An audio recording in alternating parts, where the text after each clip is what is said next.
because only the nation na the only what you say the root and the top root. I want to tell us something.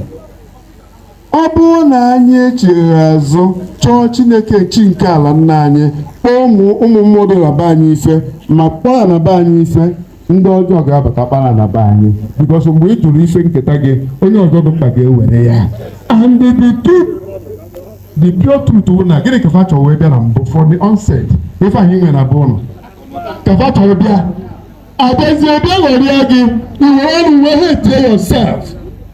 Onye Igbo onye Afrịka ha eto onwe eto the last bụ ọsọ ife akụziri gị ka igbo nwe gị asị kpara nna gị asị ife nketa gị asị ka o wee gị bịa mgbe e butere ezigbo moto debere gị ọ bụ na ịma ife moto mụ na asị na ife ahụ akpati ozu ịgbafere na obu moto ahụ jewara ọgwụ ezie ọ ife ndị ọcha mere anyị. I want to tell us something ka ị matebe the conscience of our people lie on. Ọ bụrụ na efukịta ka enigwe a meghere ofu nwoke dị ojii etu a na wee si n'ebe a na-edisendị onye ọ na-apụta nkọrọ ndị ụfọdụ ya asụ egbe bụrụ na ekwesị ọdịtụbego mana ifu onye ọbịa ka o si eluigwe mee ya na-apụta onye obi ikpere na ala na-adị ọkara nke obe na-ekwe ozi ma mmụọ ozi adịtụo kere ife mere anyị ife a kere mbọsị anyị ga-anata ụlọ kere mbọsị anyị ga-anata ụlọ. We better repent and return and it is truth. Are you hearing me? Yes, am I talking to somebody here? Ka ị tụgharịa n'atụ ụlọ. Ana m agwa gị eziokwu n'agbanyeghị ofe si nọ n'ime ya ajụ na ndị nna ha gosi ndị nna anyị fabụ ndị agha ga-asọ ndị a na-ekwuru onye ọnụ ana ha mụ na ọha mmadụ. Listen to me. Nwata ọbụla jụrụ ndị nna efa your ancestors ịdị ka osisi enweghị mgbọrọgwụ n'anya ọgbọgbọ okwu ife a nọ na-eli nri mbụ ọgbụ bụ out of the with the root nke ọ bụrụ na nke eli ịgọchi onye ọfọdụ ya ata ọsị dị na-akpọ ndị nwụrụ anwụ ngọsị ebe nke ọtọpụ ya ọgbaghịpụ ya God of Abraham, God of Isaac, God of Jacob, God of Sarah, which is an Abednego, God of Israel, ya uru bụ na enwechi anyị nwere bụ enwechi bịa na ndị uruchi anyị nwere chi Chineke nke unu bi Chineke nke atịtịrị akọ na-ekpere Chineke nke anyị na-eme ebe a bụ nke ọgbakọ Chineke okpuru niile ekpere Chineke iyi ebe so ka na pastọ nke anyị the highest ụkọchukwu anyị the highest. I want to tell you mgbadoro gị pastọ ama solve ya ụkọchukwu ama solve you solve it yourself.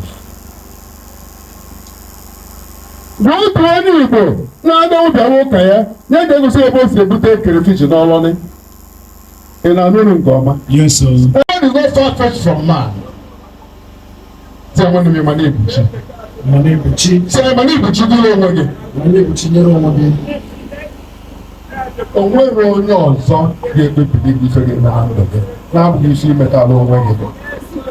Ọ masị gị na eyi akpa ji were ekpere Chineke, ọ masịrị na eyiwe nwụda, ọ masịrị na achịrị aka elu, ọ masịrị na ekpere isi na ana, ọ masịrị buru ọfọ, ọ masịrị buru kros, ọ masịrị buru whatever thing you like. Imesịa ya ikpe ahụ bụ ime gị. You can't defeat nature. Ị na-eche mbọsị Chineke ga-edebe nnukwu tebụl na banquet hall. Bịa na-ajụ nwoke ọkwa ibere ife na-eche mbọsị a. Bịa nwa akwụ igwe nwunye edi gị. No, God is too big. Chukwu adịghị etu anyị echere ya. God is spirit. The judgment is here and the man.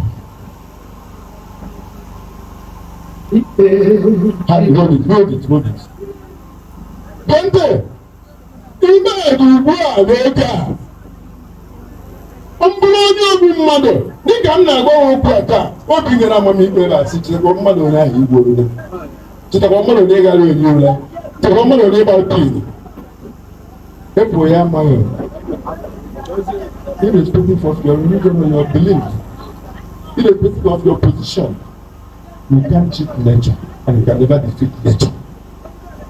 Tony Chineke mana ụtọ ka anyị dịrị akwụkwọ nsọ anyị ka anyị mere ite ga-enyere anyị aka ịghọta okwu a nke ọma ga-arụ m n'ụzọ na-eduba n'ezi ndụ ihe mmụta nke isii amaokwu nke 13 ya fast ụzọ na-eduba n'ezi ndụ ihe mmụta nke isii na amaokwu nke 13 ị ga-afụ ya na New Version page 79.